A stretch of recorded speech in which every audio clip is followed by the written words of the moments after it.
Deep Dive Film School makes no claim of ownership of the film footage used in this episode. The film footage is owned entirely by the copyright holders. Also, we're going to spoil the hell out of this movie, so this is your warning. Welcome to Deep Dive Film School! Oh, this week the two greatest podcasters of a generation talk about the two greatest generational actors in one scene. Michael Mann's Heat. Are we ready to go? Oh my god! Ah! Let's dive in!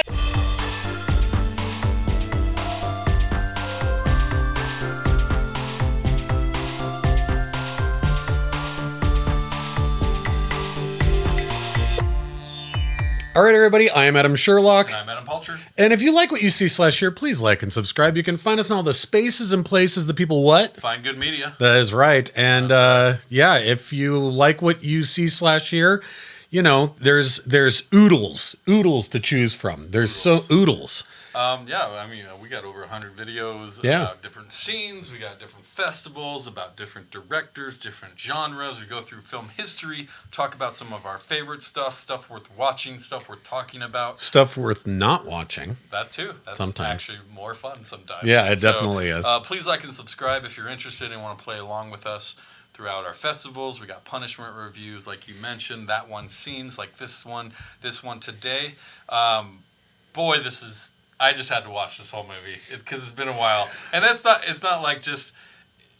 It is something that I personally can just kind of turn on in the middle of it anywhere, and be into it. But like, it's a movie that I actually think outside of this scene. I think there's probably more complaints about this movie historically than there are positive things. I guess you don't hear it get talked about as much as you think it would. Michael Mann hasn't really made anything super impactful in quite a while. Maybe what would be the last? Yeah, Insider was the last Collateral. Thing. I liked Collateral. That's a good one. But I know what you mean, that's though. Early Yeah, 2000s. No, you're 20 years ago. You're totally right. Well, and I think Manhunter. Like obviously that was one macho kind of crime action thriller movie. Like it's a guy's movie, I guess, to a degree. But damn, is it fucking good? It's what it is. At least.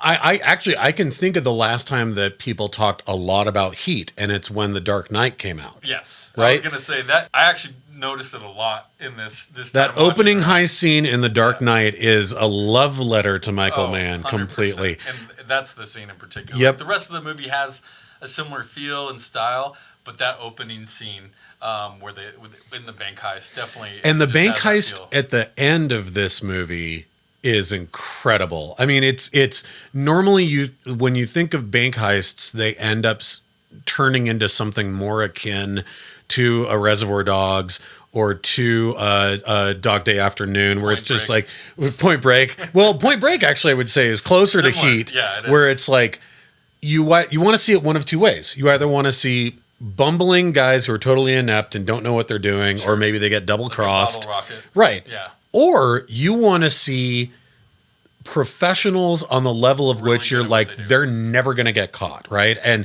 that's what the team in Heat is like. And that's a great setup for this scene, obviously. Yeah. You know, I mean, this is a classic cat and mouse game, right? Good guys versus bad guys. Yep. I mean, it couldn't be more cut and dry. Yep. But it's all about the execution here. Outside of the dialogue and the acting, it's a pretty straightforward scene, right? But, you know, this is also pretty monumental because of these two great actors, Pacino and De Niro. I don't know if I'd say necessarily in their primes, but pretty close. I'd say it's pretty close. Yeah. Well, and I think it's that second act of their careers. You know, if Act 1 was Godfather, obviously Godfather 2, they both star in, but they don't have a scene together because, De Niro's doing the younger version of the Marlon Brando character. But to have these two heavyweights in a scene together is really like... obviously monumental in its own way. Would be more monumental if they didn't do Righteous Kill Later, which is the lifting weights together scene. It's so, and I mean that's just the credit sequence, and that's just a couple of minutes. Movie time. That's only a couple of minutes before them doing stuff like Sexy Grandpa or whatever the fuck. What's the Bad Grandpa? What the hell's the movie that De Niro did? Pacino, and then Pacino doing like Jack and Jill or whatever. Yeah. It's like, this is the last. I mean, really watching them together in this, I was like, oh yeah, Yeah, these guys were really good actors. Yeah, I mean, they and are, I hate obviously. saying that. Well, and I said were, and because they're like, I mean, they still do stuff or whatever, but like, I guess what you have the Irishman, like there's. Yeah, I was gonna say Irishman is the they went on to do, and that's fine. You know, I mean, it's Scorsese. Yeah. That one's fine. I'm not worried about that one. But I would say Righteous Kill is the beginning of the third act of their career. Which is like, how do I fit now that I'm this guy, you know, right? And Pacino doesn't do a ton these days. You probably see De Niro more, you know, I think more than anyone. Yeah. He was in the Todd Phillips Joker. Yeah, and he does a great job in that. Yeah. The kind of Jay Leno kind of ripoff. Yeah, totally. So this is such a good scene, such an important scene for the movie, because you usually don't see the cop kind of, which is Pacino in this case, really kind of show their cards as much as he does here. And the scene before, the fact that they are even in this diner together, they know who each other are at this point in the movie. That's my favorite part of this. And that he pulls him over from he flies a helicopter. Yeah. He's got to make sure he's like, that is him, because De Niro's character is so slippery here and so smart and always like not one step ahead, like 10 steps ahead. There's that amazing scene that happens, I think 2 scenes right before this, where you know what they're looking he's at? like, you know what they're looking at? And they're out in that loading dock. God, it's such a good scene. They're looking at us. And he's like, oh, this guy's good. This guy's good. He's real good. You know, it's like, that is, that lets you know really what Pacino's team is up against. They know each other. They respect each other, which is pretty interesting here. Completely. And there's some legal flexibility of having sit downs here like this, right? Because I think there's a few scenes before too where they're in the back of the truck watching them in the midst of something, and you got the dumbass cop with the glasses who leans against the wall with his gun. That's and right. Sets De Niro off, and like, okay, we're walking away. He's like, what are we gonna? You know, we can't get him for anything. Yeah, what are they, breaking and entering? That's not worth it. We've been on this case for how long? Yeah. We've done this much stuff. Yeah. We're trying to bust these guys. So they draw clear lines of who's good and bad, and they're capable if things don't fall their way. You know, it's a fun setup.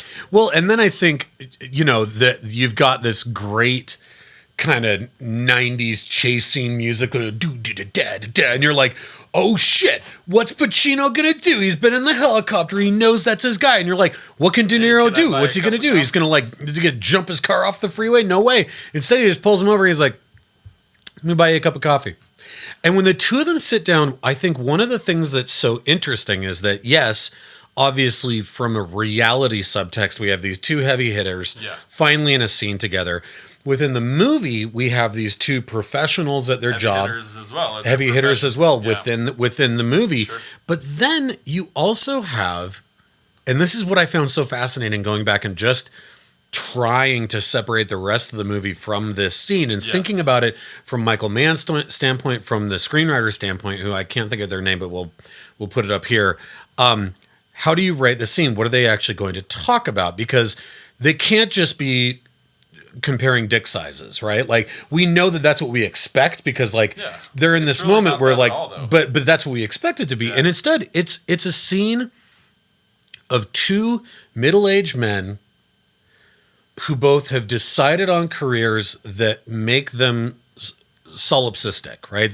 They can't enjoy a normal life that guys their age should be able to have. And so instead what they end up talking about is their relationship problems, life problems, their dreams. I love they talk about their nightmares that they're having. Like, that is so cool. The acting's obviously amazing here, but the dialogue is equally as amazing. My God, it's so brilliantly done. They get personal, like you said, they talk about life problems, and he's like, oh, so you never wanted a normal life? He's like, what's a normal life? Barbecues and ball games? Yeah, like, I don't know. Is that like, your life? Yeah. He's like, no, because of guys like you, it's not my life. But you're like, they both are in the chase kind of a thing where it's like they don't know. And it actually, to go back to Dark Knight, I'm reminded of the great scene in the hospital where the Joker is talking to Two-Face, and he's like, do I look like a man with a plan? He's like, I'm a dog chasing a car. If I ever got a hold of it, I'd have no idea what to do with it, right? Exactly, yes. And you're like, that's what both of these guys are in that situation of, which is for De Niro,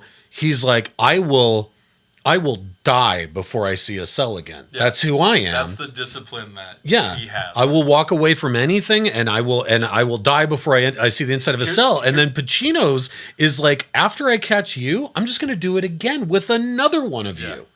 Yep. Till you die? Like, till whenever. Don't let yourself get attached to anything you're not willing to walk out on in 30 seconds flat if you feel the heat around the corner. The heat around the corner. Now, if you're on me and you got to make a move, when I move, how do you expect to keep a marriage? You know, like he questions, they question each other's life, but it never gets hostile.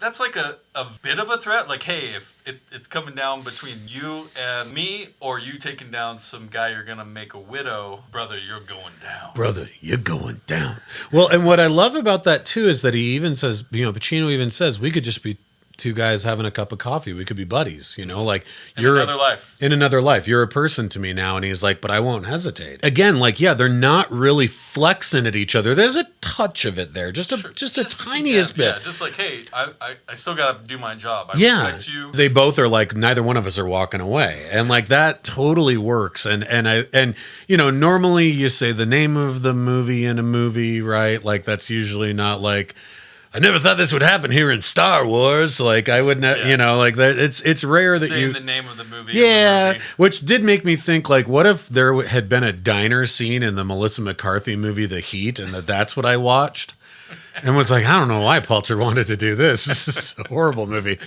And then it made me think about Melissa McCarthy and how many movies she's been in with that. I think it's Sandra Bullock. Oh, okay. And I was like, how many movies has Melissa McCarthy done where people watched her version instead of the one they wanted? Like, I finally saw Ghostbusters and, not a fan. Not a fan.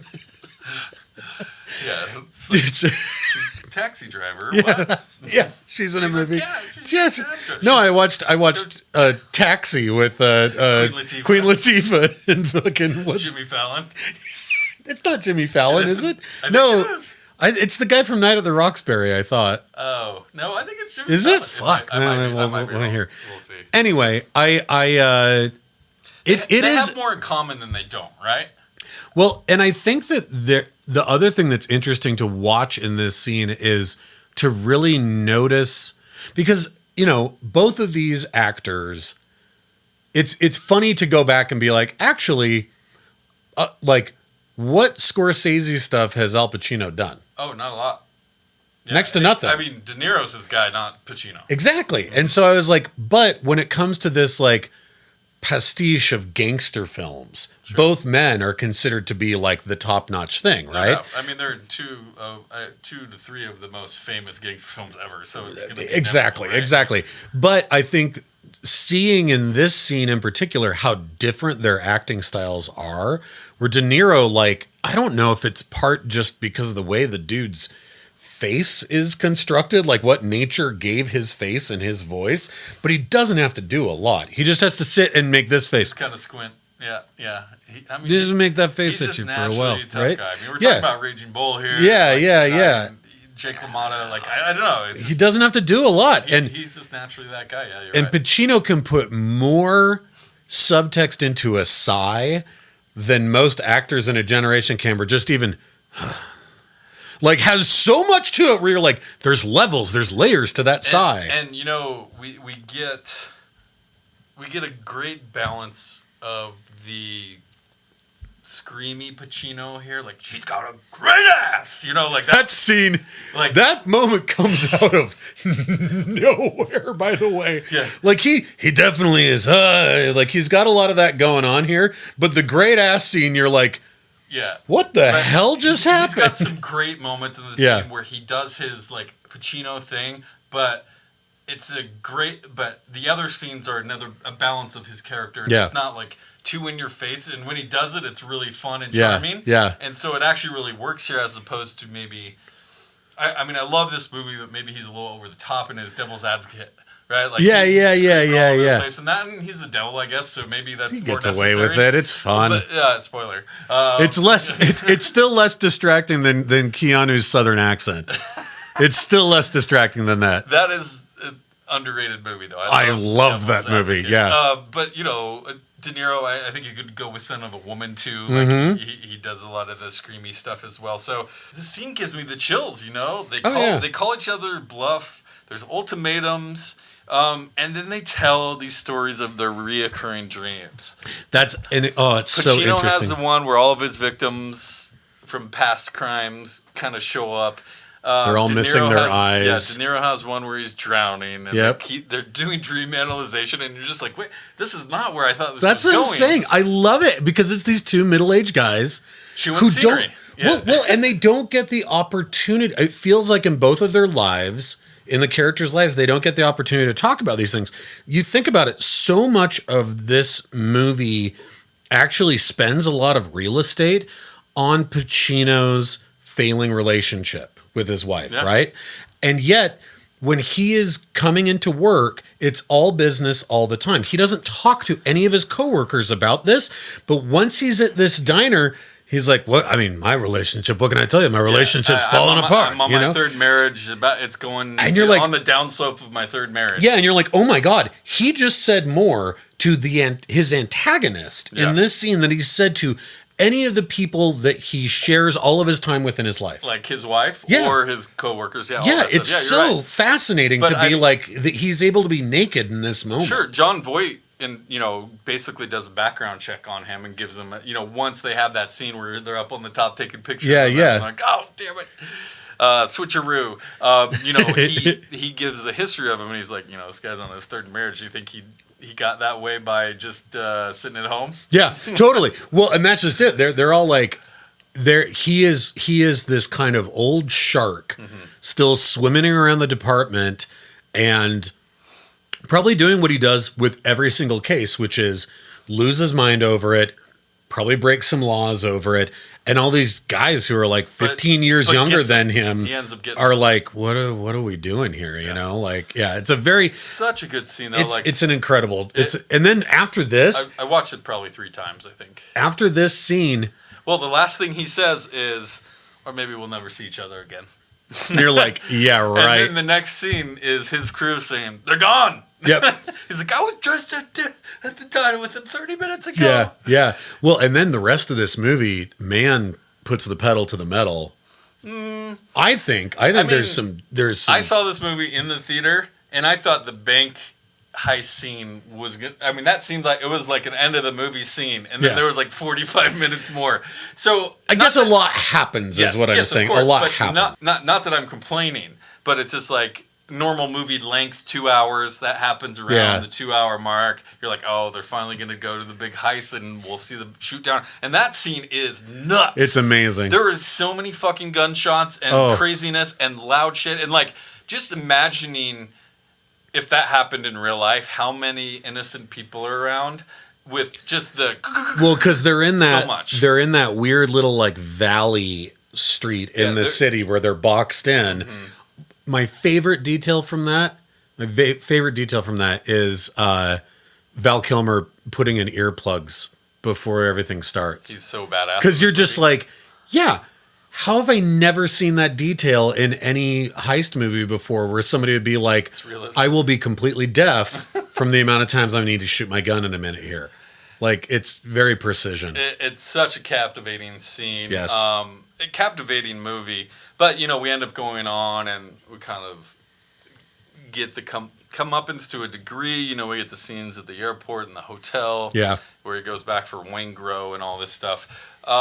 Man, just... It's a movie that just draws me in every time. Yeah. And this scene in particular, it's just like a great little nugget of film history. I totally agree. And it holds itself on its own. There's no action in it. And in this action thriller movie, their greatest scene is just dialogue. Yep. So it just hinges upon that one scene, and it's brilliant. I want to say Mann went on to do Black Hat or something like that with Thor, and stuff like that. But like he hasn't really done anything impactful, but he, at least in a little while. But man, is he such a great director. Man, indeed. Sorry. No, you got it. Yeah. All right. Well, thank you very much. That is that one scene from Heat. Yes. Please like and subscribe. Next week, we're going to continue our stop motion animation festival with Anomalisa, Charlie Kaufman movie. And then we're going to do that one scene. Our next one is Sexy Beast. Yes. So please like and subscribe, follow along, play along, and we'll see you then. Bye, you guys. Thanks, everyone.